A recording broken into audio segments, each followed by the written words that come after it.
A millionaire came home only to witness a heartbreaking scene at his residence. His little daughter was being escorted away by law enforcement officers. He rushed forward trying to stop them, but was stunned into silence when he heard the reason for her apprehension. Now, settle in and relax as you listen to this tale.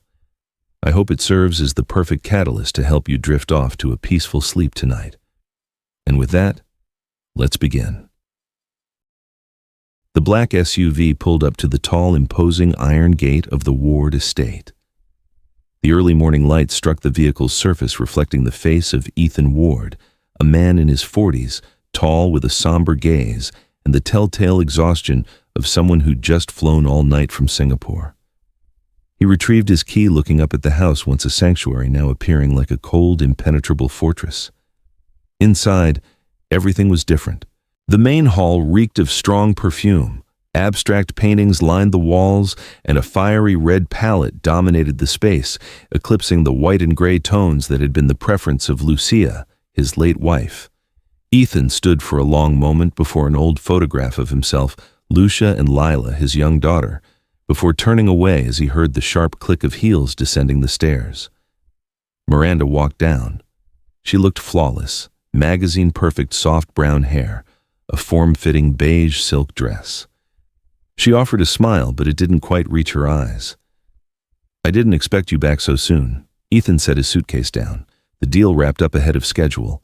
I wanted to surprise Lila." That name made Miranda subtly raise an eyebrow, quickly concealing the movement. "She's in the backyard, but you should shower and rest for a bit. You look absolutely spent." Ethan nodded, passing through the hall. In the kitchen, Eleanor, the elderly housekeeper, was wiping down the counter. She looked up, her voice low. "Welcome home, sir. The house, it's changed so much." Ethan paused, giving her a slight appreciative smile. He didn't know that she was the only one who still held onto a piece of this house's soul. The backyard was drenched in sunlight. Lila sat on the grass, head bent over her sketch pad. Seeing her father, she sprang up, running headlong toward him, wrapping him in a fierce hug. "Daddy, are you really back?" "Yeah, my little girl's right here." Ethan chuckled, squeezing her tight. That small, familiar presence melted all his fatigue away. He inhaled the scent of her hair, sweet like white daisies, a fragrance Lucia used to adore. From the back door frame, Miranda watched them, a glass of orange juice in her hand. Her lips curved, whether in a smile or a sneer was unclear. The glass tilted slightly, and a few drops splattered onto the floor. Eleanor, standing nearby, caught Miranda's gaze and shivered slightly. At breakfast, the atmosphere was deceptively tranquil. Miranda spoke about an upcoming charity gala, cleverly steering the conversation toward Ward Technologies. "They say you're planning to step down as CEO." Ethan calmly sliced a piece of toast. "I'm tired. I want to spend time with Lila and focus on the children's fund project I'm setting up with Valeria." Miranda placed her knife down with a soft clink. "Charity funds, city contracts, you've suddenly gotten so philanthropic. Helping others makes me feel like I'm still alive." Ethan stood up, lightly patting her shoulder. "I'm heading out to see Valeria for a bit. I'll be back later." As the door closed, Miranda remained seated, her fingernails lightly tapping the glass tabletop. She picked up her phone and dialed a familiar number. "He's back," she said curtly. The man's voice on the other end was deep and gravelly. "I take it he doesn't know anything." "Not yet. But soon." She ended the call, her eyes fixed on the family photo on the wall, where Lucia smiled gently between Ethan and Lila. "You won't be here much longer, little angel," she muttered. That afternoon at Valeria Cho's law office, Ethan listened to his friend speak. Valeria was sharp, having supported him since the company's inception. "Ethan, I've reviewed the company bylaws. If you step down as CEO without appointing a successor, temporary operational authority automatically transfers to Miranda." Ethan laughed, a gentle but weary sound. "I trust her. She is my wife after all." Valeria looked at him longer than necessary. "You always trust people until everything falls apart." He didn't reply, simply clutching his coffee mug tighter. His eyes drifted to the window where the buildings of Los Angeles glowed in the afternoon sun. He was unaware that across town, Miranda was seated in a dim bar, facing a man with eyes like a viper, Lieutenant Beltran. She leaned in, her voice just loud enough to be heard over the blending sounds of music and clinking glasses. "Did you get the files I sent?" Beltran nodded, pulling a USB drive from his jacket pocket. "It's enough to demolish his reputation. I just need you to handle the rest, his home surveillance system. Done. I'm resetting everything tonight. I want you to ensure that when the event occurs, all the evidence points directly at Lila. The kid is 8 Miranda. How far are you planning to go?" "As far as I need to, so I never have to look at her face again," she replied, her lips curving slightly. Beltran chuckled, raising his glass of spirits. "And what do I get in this little game?" Miranda placed her hand on his, her red fingernails brushing lightly against his skin. "I think you know." That night, Ethan returned late. Lila was asleep, her forehead feeling warm. He fetched a cloth and gently applied a cool compress. Miranda appeared in the doorway, arms crossed. "She's having a hay fever reaction again. I told her not to go into the garden, but she never listens." Ethan gently adjusted the blanket over his daughter. "I'll take her to see the doctor in the morning. Don't worry about it." She was silent for a moment, then turned and left. When the bedroom door clicked shut, Ethan gently kissed his daughter's forehead, whispering, "Sleep well, little angel." Downstairs, Miranda sat before her laptop, her eyes illuminated by the screen. She plugged in the USB drive Beltran gave her. The screen displayed the words, "Connection established with local law enforcement network." She opened up each surveillance frame within the mansion, from the living room and hallway to Lila's bedroom. For a few seconds, her gaze lingered on the image of the father and daughter embracing. Her lips tightened, and she quickly closed that window. The sky over Beverly Crest that morning was exceptionally clear. Sunlight spread evenly over the luxurious homes, and the front yard flower beds released a gentle fragrance on the breeze. Birds chirped, and the distant sound of traffic created a sense of perfect tranquility, so perfect that no one could have predicted the chaos that would erupt just hours later. Ethan left the house early. Dressed in a gray suit, he fastened his tie while kissing his daughter's forehead. "I'll be back soon, okay? Stay with Eleanor." Lila smiled, her hand holding a paintbrush still sticky with paint. "I'll paint more sunflowers. Be sure to look at them when you get back." Ethan nodded and closed the door. Left alone inside, Miranda calmly poured coffee, her eyes glancing through the window at Lila playing in the garden. The wind blew through the white curtains, carrying the scent of yellow pollen, something the girl loved but Miranda loathed. Eleanor brought Lila into the garden. She was trimming the grass, while the girl arranged fresh flower stems into a glass vase. "Look, Lila, they're all blooming," the girl chirped happily. "Grandma, I think Mom Lucia would love these flowers." Eleanor paused for a second. "Yes, that's right. Your mother used to plant a whole garden just like this." A light moment of silence passed, and then Lila smiled again, continuing to arrange the flowers. But just as the sun began to slant, the deep rumble of an engine sounded from the driveway. A white and blue painted patrol vehicle stopped at the gate. 2 men stepped out. Beltran walked slowly, his gaze sharp, a subtle smirk playing on his lips like someone who already had his target locked. Beside him was Emilio Torres, a young rookie on his very first assignment. He looked awkward, clutching his notepad, gazing around the quiet neighborhood with a bewildered expression. Beltran knocked firmly on the iron gate, his voice sharp. "We have received an urgent inspection order. There are reports of a child in this area suspected of having a skin condition. We need to verify." Eleanor stepped out, her face full of suspicion. "A condition? There's no such thing here. Who filed such a ridiculous report?" Before she could say more, Miranda appeared behind her, feigning a look of exaggerated panic. "I called it in. The child has strange marks on her wrist, and I was so worried. My husband is away, and I just wanted to be sure." Eleanor turned, stunned. "What are you talking about? It's just hay fever." Miranda grabbed the housekeeper's arm, squeezing gently, whispering just loud enough for Beltran to hear. "I'm doing this to protect her." "Understand?" Beltran immediately pushed the gate open and stepped in his eyes, sweeping past Lila. The girl standing in the middle of the flower garden, still holding the glass vase, her face confused. Emilio followed, his voice low. "Sir, it might just be a minor rash." Beltran glared at him, signaling him to be silent. Just follow procedure. He advanced quickly toward the girl. What's your name? Where are your parents? Lila backed away, her voice shaking. My dad is at work. I didn't do anything wrong. Hold out your hand. Beltran seized her small wrist and placed the restraints on her. The cold metallic sound echoed across the sun-drenched garden. Lila shrieked, "Ouch, that hurts!" Eleanor rushed forward, grabbing Beltran's arm. Are you crazy? She's only 8. Miranda pulled the housekeeper back, pretending to be concerned. Don't make things worse. Let them do their job. I just want to be sure she doesn't spread anything to anyone else. Spread anything, Eleanor yelled. Have you lost your mind, Miranda? The shouting caused a few neighbors to peek out. Mr. Peterson, who lived across the street, quickly grabbed his video camera. He was an amateur videographer who loved documenting strange occurrences in the neighborhood. He raised the lens, capturing the moment Beltran dragged the tiny, pale girl away, her eyes streaming with tears. Beltran tightened the restraints, announcing loudly enough for everyone to hear. We are executing a medical inspection order as required. Anyone interfering will be dealt with.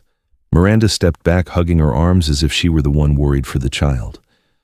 I just hope this doesn't go too far, she said softly, but her lips subtly curled upwards. Emilio bent down, clearly seeing the red rash on the girl's wrist.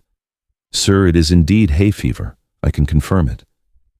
Beltran didn't listen. He pulled the girl along.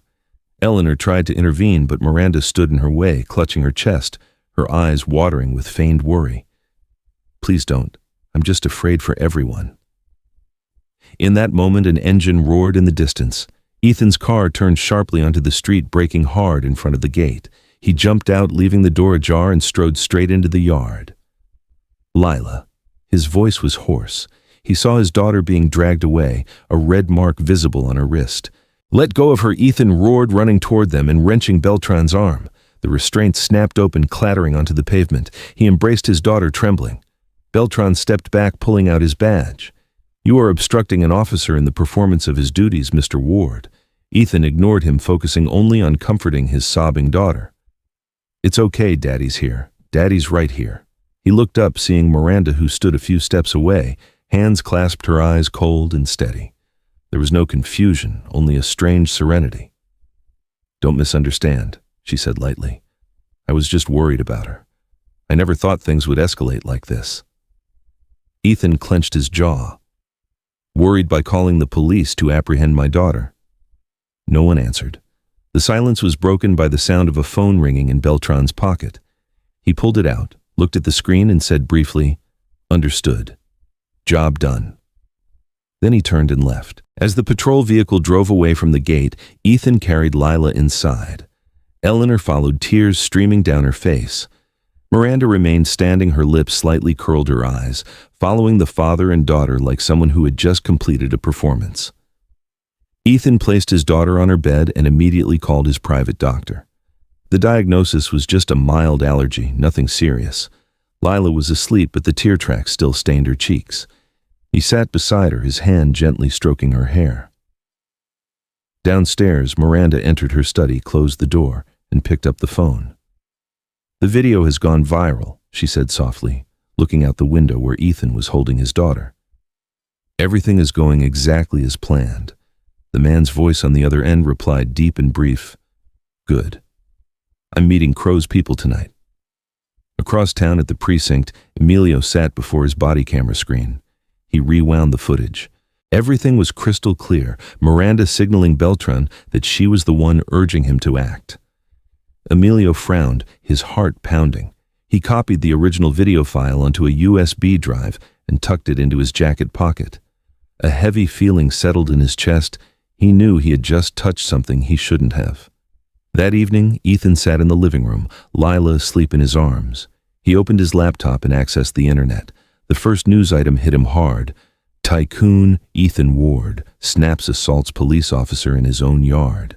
Below, it was an edited video footage of him grabbing Beltran's arm, Lila screaming, and a constant voiceover describing him as an abuser. Ethan slammed the laptop onto the table, his breath coming in ragged bursts. He looked up. A small red light was blinking in the corner of the room, the security camera indicator. He stood up, walking closer. The red light flashed steady and unwavering. Ethan narrowed his eyes, staring directly into the lens as if looking at the person watching him. His hand clenched his knuckles, turning white. The mansion was enveloped in silence. The dim desk lamp illuminated the strained face of Ethan Ward. He hadn't slept all night. On the screen, the security camera system showed intermittent empty frames, many sections awkwardly spliced. When he delved deeper into the archives, access logs were clearly visible Miranda Ward's internal account. He sat motionless, his hand gripping the mouse. A dry click sounded as he turned off the screen. In his mind, all the pieces started to fit together. The video, the law enforcement, Miranda's satisfied gaze. A cold dread crept down his spine. Ethan took out his phone, opened his contacts, and found the number for Leo Tran, the security engineer who had been his right-hand man while running Ward Technologies. "Leo, I need you to check my home system. There are signs of internal penetration." "As fast as you can," Leo replied concisely. "Send me the logs. If what you say is true, only someone with law enforcement clearance could connect to that server." Half an hour later, the results arrived. The system had been compromised from inside the mansion, transmitting data to a server belonging to the city's internal network.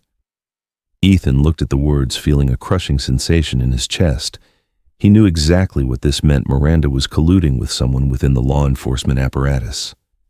Footsteps sounded behind him. Miranda appeared in the doorway. A silk robe loosely draped her hair, naturally tousled as if she'd just woken up. "You still haven't slept." Ethan closed his laptop, his voice calm. "No, I was reviewing the surveillance footage." "Good heavens, Ethan," she chuckled softly, pouring a glass of water. "Are you losing sleep over a silly video? I thought you were better at keeping your cool." Ethan just looked at her, offering no reply. There was something cold and deep in his eyes that made Miranda hesitate slightly.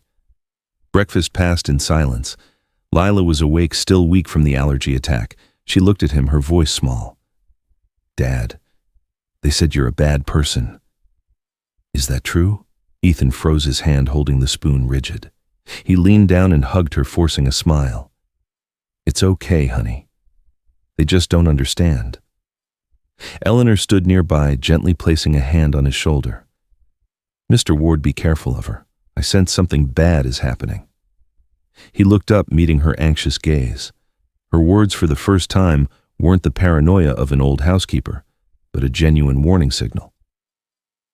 At the same time, inside City Hall, Beltran sat before the dark wood desk of Mayor Crow. The room was thick with cigarette smoke. "The video is spreading quickly, but it's not enough," Crow said, his voice husky. "I want his reputation completely ruined. We need more evidence he's losing control, a danger to the community. Only then will my project get approved." Beltran smirked. "Understood. I'll create a second incident. I'll make sure no one is left standing on his side." Crow narrowed his eyes, his voice icy. "Don't fail, Beltran. Ward used to be a clean-cut symbol. To bring him down, you have to make people believe he's tainted." As Beltran left, he didn't notice the look of the mayor's assistant following him, someone who had quietly recorded the conversation on her personal phone. At the local precinct, rookie Emilio Torres was called into the commander's office.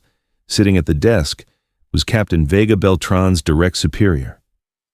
"Did you film the incident in Beverly Crest?" "Yes, sir. I was just following procedure, sir." Vega slammed a file onto the desk. "Hand over all your equipment. Don't mention that incident again." "That's an order." Emilio swallowed hard. "But sir, my video is different from the one that was published. It shows... Do you want to lose your badge?" Torres Vega cut him off, his voice sharp as a razor. "I said that case is closed." Leaving the office, Emilio stood for a moment in the empty hallway, his mind reeling. He understood this wasn't just a mistake, it was an entire network, and he was right in the middle of it. That afternoon, the Ward mansion was brightly lit. Miranda hosted a small tea party in reality, a meeting with her wealthy friends, including Claudia Rains, a famous PR specialist. Claudia swirled her champagne glass, giving a slight smile. "You know the media is buzzing fiercely, but if you want to ensure he never recovers, let me handle it. Leak the story that Ethan Ward is suffering from a mental breakdown due to work stress. The public loves a tragedy, Miranda. They'll convict him themselves. Miranda beamed. That's a brilliant idea. She raised her glass, clinking it gently against Claudia's. It's time everyone saw that I'm the victim here. In the late afternoon, Ethan met Valeria at her law office. She listened to his account, her expression growing serious. Ethan, if what you say is true, this is no longer a personal matter. Crow might be manipulating the entire police department to eliminate you. Remember the city healthcare project you refused to sign with him? Ethan nodded slowly, his eyes heavy.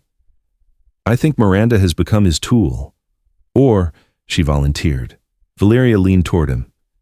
If so, you need proof. Don't act rashly. I'll contact some people I trust. As Ethan left the office, Valeria's phone rang. A deep, urgent male voice. I'm Torres. I have something Mr. Ward needs to see. But I can't talk over the phone, Valeria replied briefly. Give me the location. Underground parking garage level 3, 9 o'clock tonight. Come alone. Night fell. While Ethan was still busy reviewing the system, Miranda drove out of the mansion. She arrived at a deserted parking lot in the industrial area where Beltran waited in a dark sedan. The car door opened and she slid in. The smell of cigarette smoke mixed with perfume filled the cabin. Beltran wrapped an arm around her neck, pulling her close. We're making good progress. You know that Miranda smiled, her lips brushing his ear. As long as he goes down, I'll have everything, the company, the assets, the name, and you'll get your share.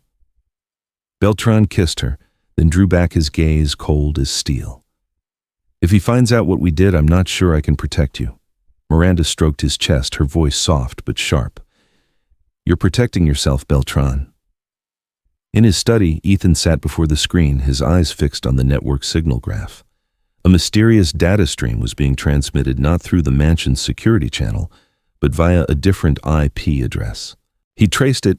Line after line of code appeared, and the destination address sent a chill down his spine, the local precinct server. He sprang to his feet, grabbing his jacket. Outside, thunder rumbled and rain began to pour down. Eleanor came out of the kitchen, intending to ask where he was going, but Ethan simply said, I need to confirm something. Watch the kid for me. He hurried to his car. The engine roared, the tires crunching on the wet gravel. Wind and rain lashed against the windshield, but he didn't slow down. The city lights faded behind him. In the rearview mirror, another set of headlights appeared, closing in. Ethan glanced back, a sense of unease rising. He sharply turned onto a quiet street, but the lights followed. The rain grew heavier. When he pulled up to the concrete building of the precinct, the headlights reflected brightly on the wet pavement, illuminating the yard. Ethan turned off the engine, opened the door, and stepped out into the rain. The sound of a lighter clicking echoed from across the street. Under the faint yellow light, Beltran leaned against a car, a cigarette glowing red between his fingers. He took a long drag, tossed the butt into a puddle, and his husky voice carried through the rain. You got here faster than I thought, Ward. The night rain hammered down on the West L, a precinct, each drop striking the pavement and reflecting the shimmering streetlights like broken silver streaks. Ethan parked in front of the station steps, the windows closed, the building's light pale behind the sheet of water. He opened the door, stepped out, his coat soaked, his breath heavy in the cold air. Across the street, Lieutenant Beltran leaned against a car hood, a cigarette in hand, the smoke dissolving into the rain. He wasn't surprised. He seemed to have been waiting. I figured you'd come looking for me, Ward. He smirked. A guy like you can't stand losing face. Ethan stood tall, his voice low but firm. I just want to review the original video footage. You know it was tampered with. Beltran shrugged, squinting through the rain. Everything followed procedure. Your wife confirmed the kid had strange symptoms. We were just doing our duty. You apprehend an 8-year-old without a warrant, without a doctor, and then let the press publish fake video footage. Is that your duty? Beltran exhaled smoke, a crooked smile on his face. You should be careful what you say. Here there's no fake or real, only what the public believes. They stared at each other through the downpour. Two men, one holding hidden power, the other gradually being pushed to the edge. The tension was palpable, broken only by the roar of thunder tearing through the sky. In the watchroom, Emilio Torres sat before the security screen, his eyes glued to the image of the two men confronting each other in the yard. He bit his lip. Oh God, he's going to take him out. Without hesitation, Emilio opened the data port and began backing up the entire server drive where the original video clips were stored before being wiped. He knew clearly that once Vega and Beltran found out his career was over, but the voice of his conscience was stronger than his fear. Sweat mixed with rain fell onto the keyboard. Data lines raced across the screen. In an upstairs office, Captain Vega was on the phone, his voice low but clear. "Everything is under control, Mr. Crow." On the other end, Mayor Crow's voice was cold. "Good. But I don't need Ward back in the game. I need a scapegoat. When the public believes he's a dangerous menace, the healthcare contract will go through. You get my drift clear, sir." Vega hung up, looking down at the yard through the misty glass, seeing the silhouettes of the two men in the pouring rain. "This is about to be wrapped up," he murmured. Ethan was escorted out of the premises by security citing closing hours. He didn't resist, just glanced back at the building one last time. Rainwater streamed down the car window as he got inside and turned on the heater. Over the sound of the wind, his phone vibrated an anonymous text message. "If you want the truth, come to the Glendale Bridge at 2 a.m. Someone is waiting." He read the message repeatedly, his gaze fixed on the last two words. Someone. An intuitive feeling made him turn the wheel, driving into the thick, rainy night. Across town, in a fancy restaurant on Wilshire Boulevard, Miranda sat opposite Mayor Crow and Claudia, the media specialist. The air was heavy with perfume and expensive wine. "I just wanted to protect the child," Miranda said, her voice shaking just enough to sound believable. Ethan changed after Lucia passed. He lost control, always yelling, breaking things. Crow nodded, his eyes cold. "You did the right thing.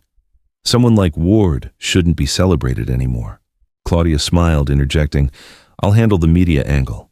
We'll evoke sympathy for you, the distressed wife. And Ward, he'll become the symbol of a man dehumanized by money." Miranda raised her glass, gently clinking it with theirs. "I just need him out of my life." Close to 2 a.m., the Glendale Bridge was shrouded in fog and faint yellow lights. Rain fell steadily, the wind was bone-chilling. Ethan stopped his car beneath the bridge, seeing Emilio Torres huddled by a pillar, his raincoat soaked, holding a USB drive. Ethan walked over, looking directly at him. "You messaged me." Emilio nodded. "I don't have much time. This is the original footage from the body camera that day. You need to see it." Ethan took it, looking at the young man for a moment. "Do you know this will cost you your badge?" Emilio replied, his voice shaky but firm. "I'd rather lose my job than my conscience. I saw what they did to your daughter, and Miranda." She signaled him. Ethan gripped the USB drive, inhaling deeply. In the dim light, his face looked both exhausted and fiercely determined. He nodded. "Thank you. You're not in this alone." Emilio backed away, looking around. "Be careful, Mr. Ward. They are tracking you." On the bridge structure a few dozen yards away, a figure was hidden behind the railing. A long camera lens pointed down, capturing the moment of the exchange. That man was Jonathan Reed, a freelance reporter who had his story contract canceled by Crow for daring to investigate the city's healthcare fund. He clicked continuously. Each photograph was vivid proof. A feeling surged through him that he had just uncovered the real bomb. The next morning, the media had swarmed the street. On TV screens, social media, and phones, there was only one clip: Ethan Ward slamming his hand on a table, shouting in front of his young daughter. "Tycoon loses control. Child cries for help. Dangerous father in the heart of Beverly Crest." Headline after headline flashed. Crowds stood outside the mansion chanting, throwing wilted flowers and trash. Someone had even spray-painted the word "monster" on the gate. Miranda stood in the yard, her face lightly made up, her eyes perfectly moist with tears. She allowed reporters close-ups. Her voice choked. "Ethan, he's not the man I once knew. After Lucia's passing, he became unstable. I'm just so worried for the child." A reporter held out a microphone. "Are you afraid he might harm your daughter?" Miranda lowered her head, her lips trembling slightly. I just hope he gets the help he needs. That scene aired live on Crow's news channel. In the studio, the mayor watched, a half smile on his face. Push this story onto every platform for the next hour. The public will do the rest. Inside the mansion, Ethan had drawn the curtains closed. The noise from outside roared like a storm. Lila was curled up in his arms, sobbing. Daddy, do they hate me? Ethan held her tight, his voice hoarse. No, honey. They're just being fooled. In the corner of the room, Eleanor sat on the floor, holding her head. She had chased away countless people climbing the gate, filming and taking pictures. My God, they're like wild animals, she whispered. The phone rang incessantly. It was Valeria. Ethan, I'm working with the legal team. They can file a media restriction order, but it will take time. There's no time left, he replied. They're coming for me. At the precinct, Beltran took a call from Vega. Crow wants this wrapped up today. Keep Ward cooped up in the house, let him blow up. We need a scene of a madman resisting law enforcement. Beltran smirked. I'll handle it. At the same time, Vega received a thick envelope filled with fabricated documents about the charity fund Ethan had established. The press will call this charity laundering. He won't be able to recover. Emilio Torres was called up to the command office. When he walked out, his badge was stripped. He gathered his personal belongings, quietly leaving the station. But in his jacket pocket, another copy of the USB drive remained untouched. He stopped in a small alley, sending a text to Valeria, protect the child. If I lose contact, find Jonathan Reed. In a small downtown office, Jonathan Reed, the independent reporter, opened his laptop. On the screen was the video he had recorded the night before at the Glendale Bridge, Miranda and Beltran kissing, exchanging an envelope. He looked up, his eyes shining. This story is going to save one person and bury an entire system. His phone vibrated. It was Valeria. I got a message from Torres. Do you have the video? Jonathan nodded, even though she couldn't see him. Yes? And I'm ready, Valeria replied briefly. Meet me at the Blue Room Cafe, 11 o'clock. We'll release it through an independent channel. Meanwhile, at the mansion, Ethan opened the safe in Miranda's bedroom. After several tries, the lock clicked open. Inside were stacks of papers, a temporary operational authorization in the event Ethan Ward is investigated, along with emails exchanged with Crow. He flipped through a few more pages, a contract promising to transfer full control of Ward Technologies to Miranda to ensure public stability. She had been planning this for a long time, step by step. Ethan clenched the papers, his knuckles white. The doorbell rang. He quickly hid the documents in his jacket pocket and rushed downstairs. Outside, the crowd hadn't dispersed.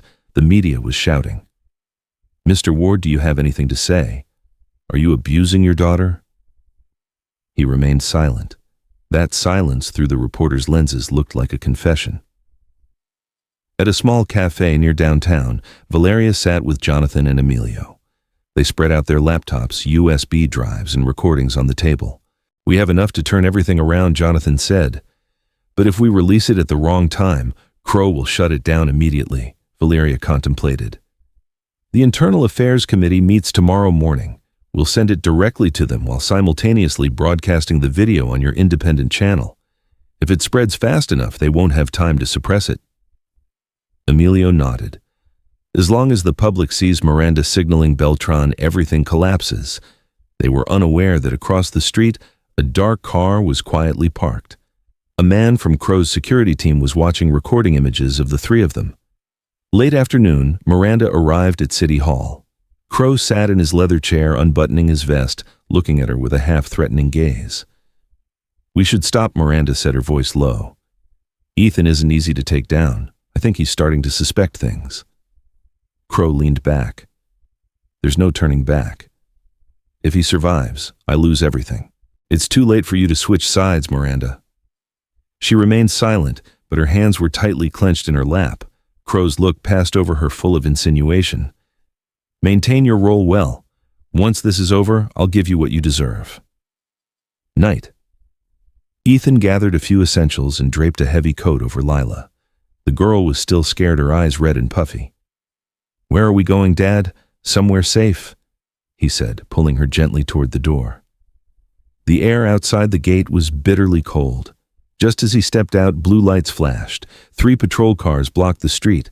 Beltran was the first to step out holding papers. Search warrant, Mr. Ward. Ethan stood in front of his daughter. "The grounds," Beltran smiled. "Reports indicate you're storing charity laundering documents inside the house. We're just doing our jobs." He didn't reply, just tightened his grip on his daughter, his eyes like daggers. Beltran signaled his men. Flashlights swept through every room. The sound of boots on the floor cabinet doors bursting open. In the study, an officer shouted, "Lieutenant, we found this." Beltran walked over, picking up a thick envelope. The fabricated documents had been accidentally discovered in a cabinet drawer. He looked up, his eyes cold with triumph. "Well, looks like we came to the right place." Ethan stood in the living room silent, sweat and rain mixed on his collar. In his jacket pocket, the small USB drive lay still, the only thing that could save him. Outside, camera flashes exploded relentlessly. Shouts, clicks, and siren wails intertwined, a public spectacle, perfectly choreographed down to the second. Ethan looked at Beltran, his eyes frighteningly calm. "Now I hope you cooperate and come with us to the precinct," Beltran said, staring straight at Ethan with provocative intent. Everyone quickly escorted Ethan and moved toward the precinct. The metallic door slammed shut as Ethan was shoved into the interrogation room. 4 gray walls and a stark white light shone on his face. The restraint still marked his wrists. Outside, the sounds of cameras clicking and reporters yelling reached him as if the whole world was waiting for a culprit to collapse. Beltran leaned against the doorframe, arms crossed, a smirk playing on his lips. "Not bad, Ward. You finally landed exactly where you belong." Ethan looked up, his voice deep and rough. "You have no idea what you've just ignited." Beltran laughed, taking the final drag of his cigarette and extinguishing it on the steel table. "I know exactly, and I also know you have zero proof." The door opened. Vega stepped in, placed a file down, and signed the temporary detention papers. "Charges child abuse and obstructing public duties." "Perfect," Beltran muttered. "Right on cue." Vega's eyes swept over Ethan, cold as stone.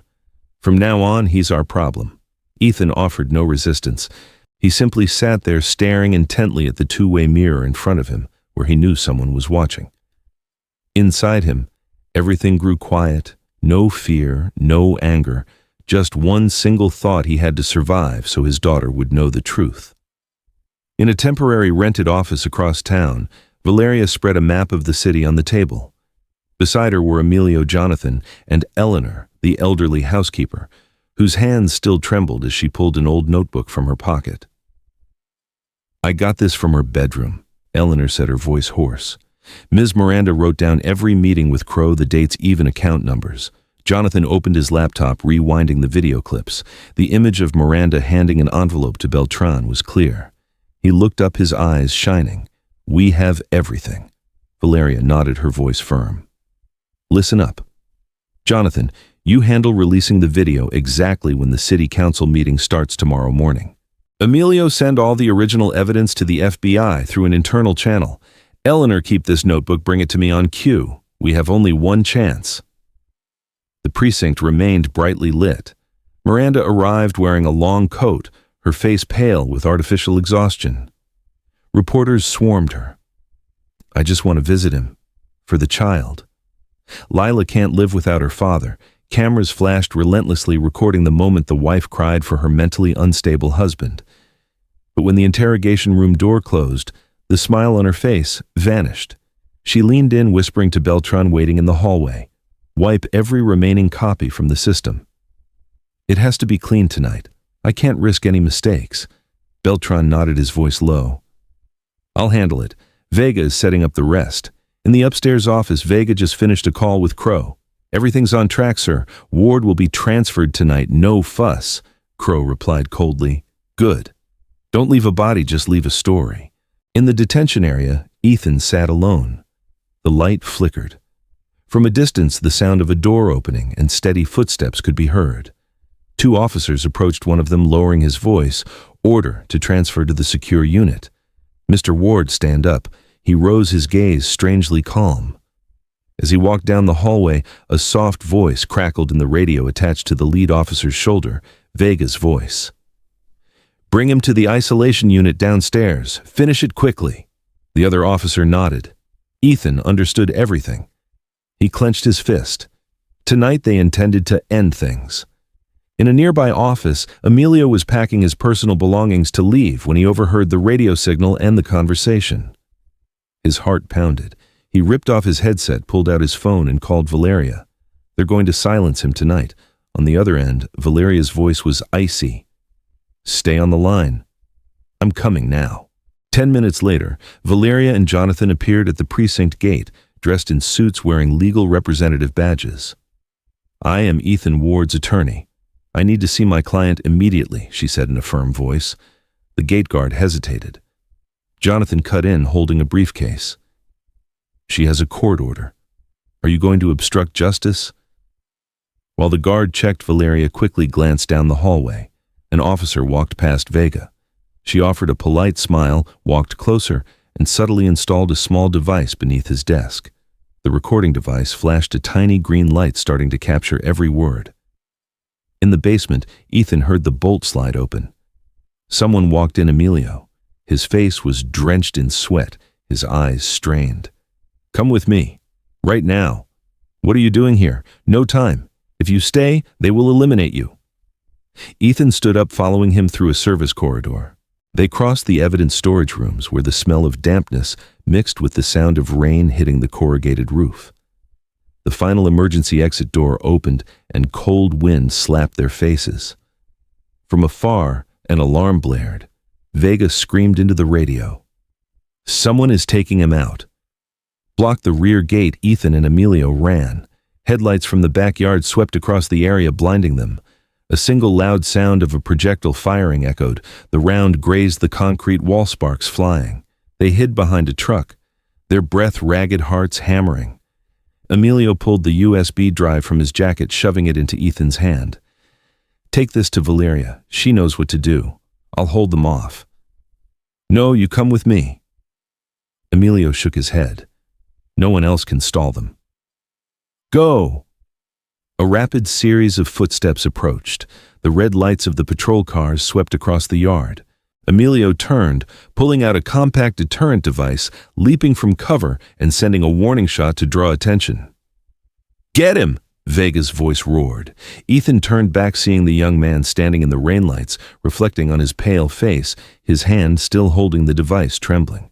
Another sharp crack echoed. Emilio stumbled and collapsed face first into a puddle. The rain poured down, mixing with a widening crimson stain on the cement. Ethan froze, his fingers tightly gripping the USB drive, his eyes blurring. Sirens wailed across the neighborhood, red and blue lights flashing across the dark night. He turned, darting into the darkness, carrying the only evidence in the debt of blood that had just been incurred. Behind him, Vega walked up to Emilio's body, kicking the device from his hand, a slight sneer on his face. He chose the wrong side. The rain continued to fall, a relentless lament for the one who fell for justice. And somewhere in the city, Valeria looked at her watch, whispering, Ethan, you have to get here before they wipe everything. The rain had stopped, but the streets were still pooled with water, reflecting the faint light from the street lamps like broken silver streaks. Ethan's car sped through the night, the tires screeching on the wet asphalt. His jacket was still stained with Emilio's blood, darkening under the dashboard light. When he stopped outside Valeria's house, he nearly collapsed. The door flew open and Valeria rushed out to support him. Ethan. My God, are you hurt? No, but he's gone. His voice was raspy. He pulled the USB drive from his pocket, his hand trembling. Emilio died to get this to me. Valeria grabbed it, immediately plugging it into her computer. The screen lit up, showing folders, original video, audio, internal documents. She opened the first file. The frame clearly showed Miranda signaling Beltran, her cold voice ringing out, "Restrain her. Don't let anyone film from this angle." Next was an audio clip of Crow's voice. "When he's down, she signs. And you're cut. Don't worry, I'll take care of it. No one said another word. The room was silent, broken only by the gentle sound of rain on the roof. Jonathan, sitting in the corner, pulled out his phone and recorded the screen. We have the proof, not just against Crow, but Vega and Miranda too.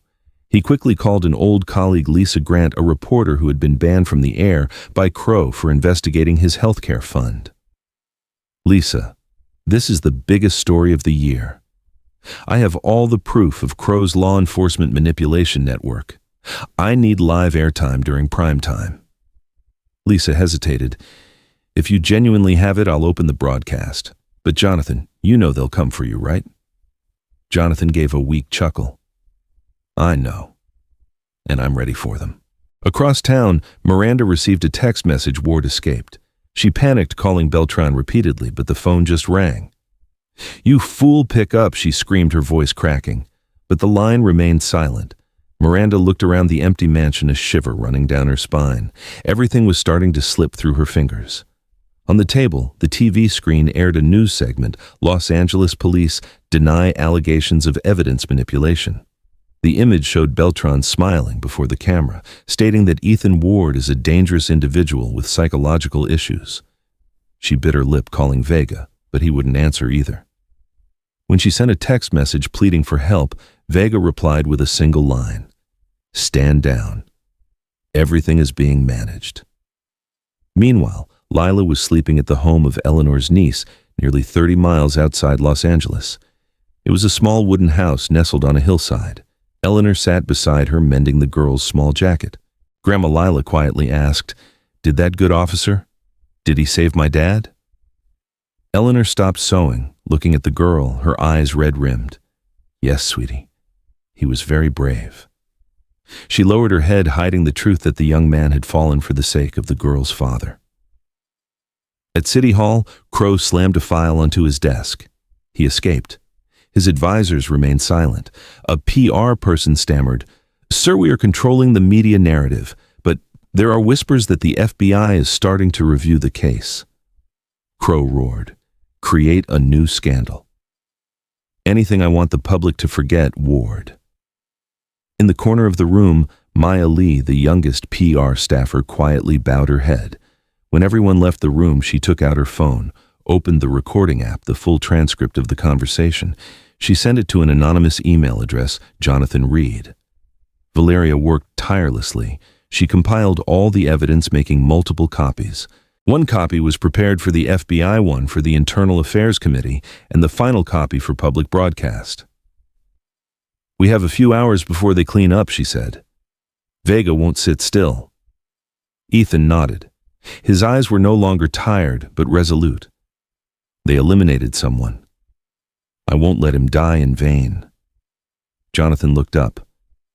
Lisa is almost ready to broadcast, but we have to get to the National Broadcasting Center tonight.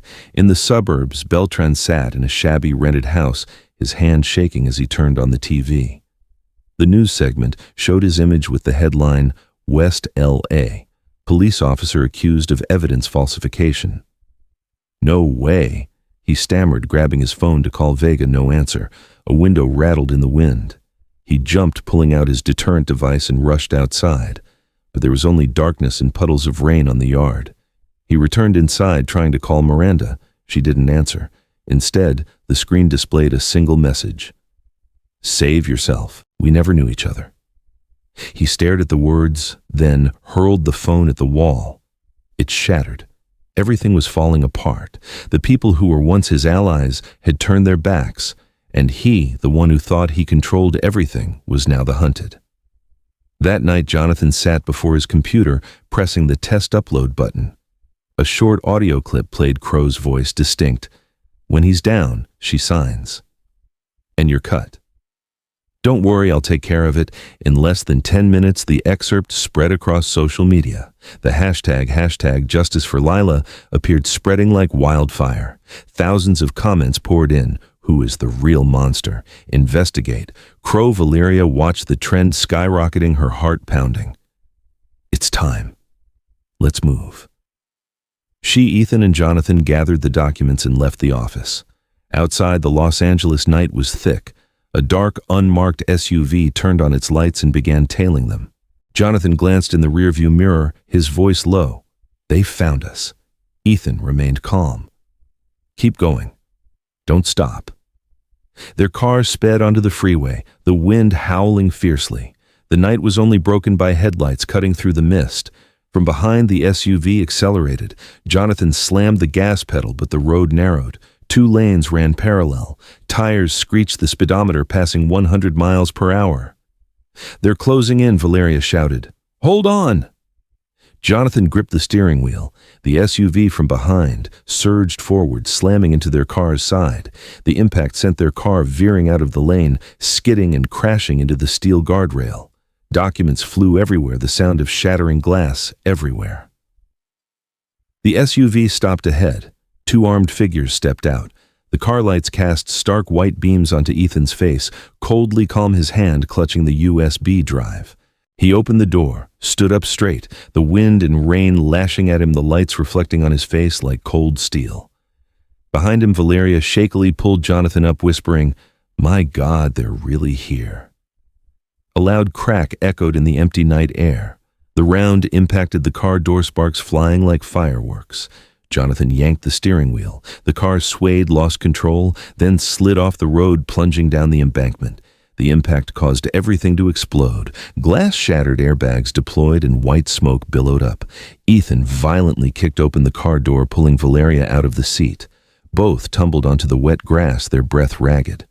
Jonathan remained in the car, blood staining his shoulder and collar, but his hand still tightly held his phone, recording everything. From above, 2 dark figures shone flashlights down, their voices cold and dry as steel. "Hand over the USB. Do that, and you might still walk away." Ethan remained silent, his hand quietly grasping a small stone near his foot, then throwing it hard in the opposite direction. The sound made the 2 figures turn. A volley of rounds erupted, tearing through the night. Valeria held her breath, signaling Jonathan. He nodded slightly, opening the emergency location app for the news station. A red signal was sent. Their position was now registered on Lisa Grant's system. "It's done," Jonathan breathed, his voice fragmented. "They'll be here." Valeria opened her bag, pulling out a small round object, an emergency flare. She flipped the cap, pulled the pin. A bright red light shot up into the sky, illuminating the entire stretch of freeway. In the flickering light, Ethan clearly saw the faces of the 2 men, Vega's operatives. A long siren wailed in the distance. A traffic patrol unit was approaching, drawn by the flare light. The 2 gunmen exchanged glances, cursed and dispersed, trying to retreat to their car. Ethan seized the opportunity, pulling Valeria away from the embankment. "What about Jonathan?" she yelled. "He'll buy us time," Ethan replied, his voice firm. The 2 ran through the thicket of trees, their steps sinking into the mud. The wind was biting cold. They found an abandoned shack, the door rot in the distant light still sweeping across the patches of forest. Ethan slammed the door shut, leaning his back against the wall, both of them breathing heavily. Valeria looked at him, her voice shaky but resolute. "What are you going to do when the truth is revealed?" Ethan looked out the broken window where the flashing lights intermittently shone. "I don't need reputation, I don't need the company. I just need the child not to fear law enforcement every time she hears a siren." She lowered her head slightly, tears welling up but refusing to fall. "Amelia would be proud of you." At the same time, Jonathan still lay amidst the wreckage of the car. When the traffic police arrived, he struggled to rise, hiding his phone in his jacket pocket. "Where is he?" the officer asked. Jonathan groaned softly. He ran toward the woods. "Please, help me." They put him on a stretcher, but he managed to send a quick text to Lisa, "Release the video now. Don't wait for me." Early morning. Screens across America lit up with the headline, "Exclusive: The Truth About Ethan Ward." The video opened with Beltran restraining Lila Miranda, signaling from behind, Crow accepting funds from Vega's envelope. Jonathan's voice rang out over the documentary. "This is evidence from internal sources. Justice has been sold. But the truth cannot be eliminated." Public outrage erupted. Thousands took to the streets demanding an investigation. The hashtag Justice for Lila dominated every social media platform. Crow appeared on television trying to force a smile during an emergency press conference. This is a misunderstanding. I will cooperate with the authorities. But midway through the conference, Lisa's reporter activated a secondary screen, showing the full video, Crow clearly telling Beltran, "When he's down, she signs and you're cut, I'll take care of it." The audio boomed across the hall, and shouts erupted. Crow's face turned ashen. At the West L.A. precinct, Vega slammed his hand on the desk, yelling, "Who leaked the files? Find Beltran immediately." But only 10 minutes later, a young officer rushed in, pale-faced Captain Vega. "Beltran. He's passed away." Vega froze. What he was found hanging in the bathroom. There was a note that read, "I was only following orders." The atmosphere in the station was thick. Everyone looked at each other, their eyes mixed with fear and horror. Vega took a deep, rattling breath, then threw a file against the wall. "Wipe all contacts." Immediately, at the Beverly Crest mansion, Miranda heard the news on TV, her face turning white. She rushed to her room, stuffing cash and her passport into a handbag. "No, this can't be," she muttered. "Crow promised me. He promised." She was talking to herself while dragging her suitcase down the stairs, but the house was strangely silent. No sound of people, no footsteps from Eleanor, no laughter from Lila. On the dining table, only a small envelope remained. Inside was a drawing by Lila, a sunflower leaning toward the sun with the childishly scrawled words, "I will find the true light." Miranda dropped the paper, tears streaming down her face. No. Lila. In the suburbs, Valeria took a call from the FBI. "We've seen the video. Ethan Ward will be secured as a witness. Keep his location safe until our special agents arrive." "How long?" she asked. "No more than 2 hours." Valeria looked over at Ethan, who was sitting by the shack window, the morning light illuminating his tired but composed face. She whispered, "They're coming for you. Hold on to the child. Don't let anyone else reach you first." He simply nodded gently, squeezing her hand in thanks. As the sun rose, Ethan drove an old car borrowed from Jonathan back to Beverly Crest. The familiar road was now bathed in soft yellow light. He stopped outside the mansion gate, the place that had been a stage for his humiliation. Now only silence remained. He stepped out, walking through the sunflower garden Lila had planted. The sunlight streamed onto the bright yellow petals, swaying gently in the wind. Something glinted on the ground. A broken piece of restraint lay half buried in the mud. Ethan bent down, picked it up, and looked at it for a long moment. "You'll never have to fear them again, Lila," he whispered. In the sky, birds soared across the first rays of sunlight. The light shone down on the garden, illuminating the father's face, peaceful, but his eyes held an unspoken vow. The night wind blew through the palm trees, the leaves rustling like distant whispers. Ethan pushed open the iron gate and entered the mansion grounds, once a home, now just a cold shell. Each of his steps echoed on the stone floor, mingling with the heavy scent of spirits and expensive perfume that lingered in the living room. The room light was still on. Miranda sat on the sofa wearing a thin silk robe, her hair messy, her eyes heavily shadowed. The glass of spirits in her hand was nearly empty, her fingers trembling. "You took everything from me," she said hoarsely, each word grinding out. Ethan didn't reply. He walked to the table, placing the USB drive onto the cold, polished wood surface. "This is everything you and Crow did," he said, his voice low and calm. "You had a chance to stop, but you chose a different path." Miranda looked up, her lips twisting into a distorted smile. "You think I wanted this? You never understood what it felt like to live in your shadow. Everywhere I went, people only looked at me and said, 'Ethan Ward's wife.' I wanted my own name, Ethan looked at her, his gaze both cold and sad. "Your name could have been made if you hadn't used it for deceit." She gave a hollow laugh. "You talk as if you're innocent. You were always perfect standard, sickeningly virtuous. But did you ever stop to see how small you made others feel?" Ethan was silent. The wind whistled through the doorframe, making the curtains sway. On the ceiling, the light reflected off broken glass shards of crystal, glittering like fractured memories. A text message flashed on his phone. "Valeria, FBI is on the way. Don't let her do anything reckless." Ethan looked up, but Miranda had pulled a small silver-plated deterrent device from a drawer. The cold steel gleamed across the room. "If I can't live in your world," she said, her hand shaking, "I will destroy it. I won't let you and that child live in peace." Ethan stood still. His voice was low, deliberate. "That world was never mine, Miranda. It was a mask you created to hide your own fear." She shook her head, tears streaming down her face. "You talk as if you understand me completely." "No," he replied, "but I understand the feeling of losing everything, even the person you love most." Her finger tightened on the trigger.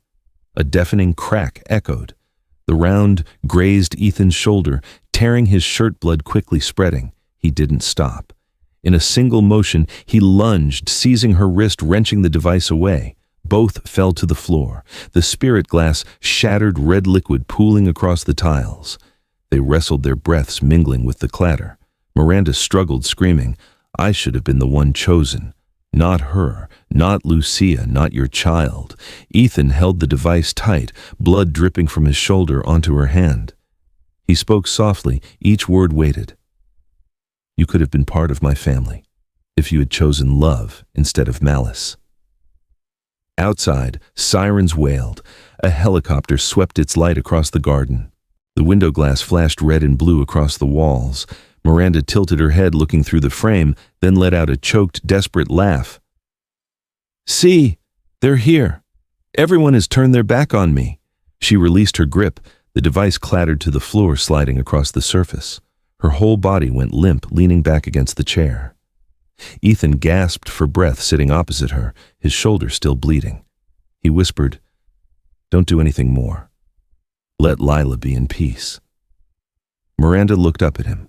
Her eyes were dull, but a faint spark of her true self still shone through, exhausted, lost at her limit. "You will never understand me," she murmured. "I just wanted to feel like I existed." The door burst open. The FBI team stormed in.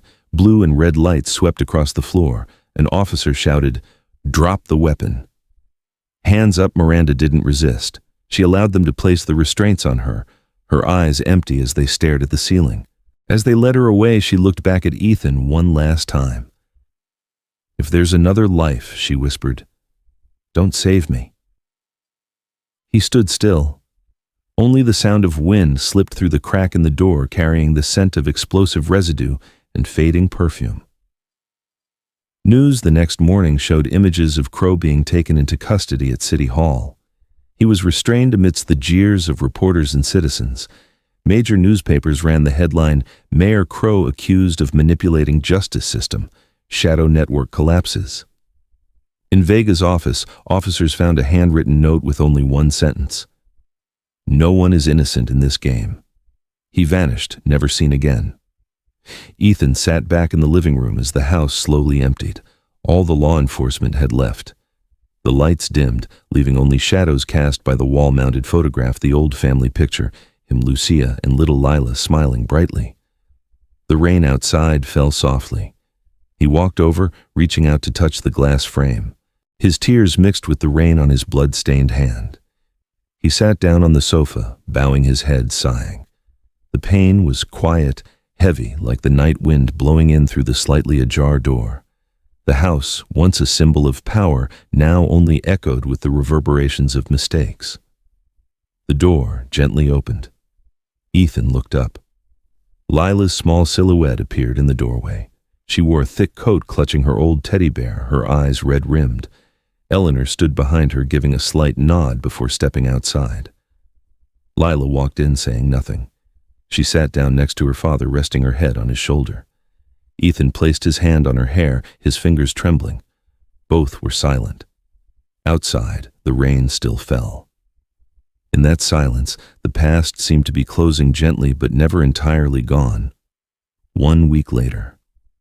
As the judge announced the start of arguments, Valeria stood placing stacks of documents on the table. "Your Honor, this is the full evidence, emails, original video clip, server data, and audio recordings showing that Mayor Crow accepted bribes from Lieutenant Beltran to orchestrate this incident with the goal of seizing operational control of Ward Technologies." A large screen lit up.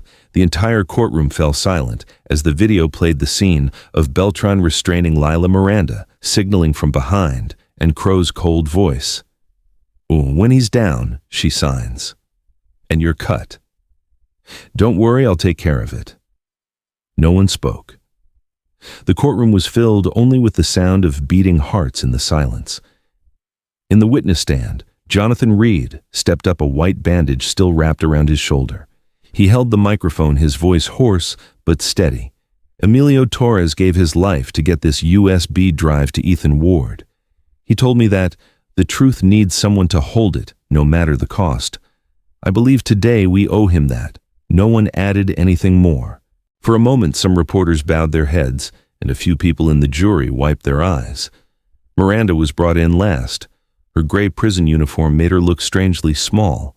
Her face was pale, her eyes deeply sunken. When the judge asked if she had anything to say, she only shook her head slightly, her voice almost inaudible. "I'm sorry.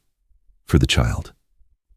Ethan looked at her without anger or resentment, only a fleeting regret for the woman who could have chosen a different path. Crow lowered his head, offering no defense. His lawyers had abandoned him. Vega was on a national wanted list, and Beltran was deceased. The network of power once thought invincible had crumbled in a single day. When the judge read the final verdict, Ethan Ward is declared not guilty. All charges are completely dismissed. Cheers erupted outside. Reporters surged toward the courthouse door, broadcasting live nationwide. Headlines appeared just hours later. "The vindicated man teaches the city about justice."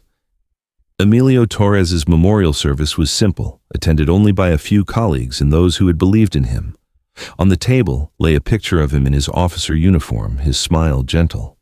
Ethan stood before the photo, his voice deep.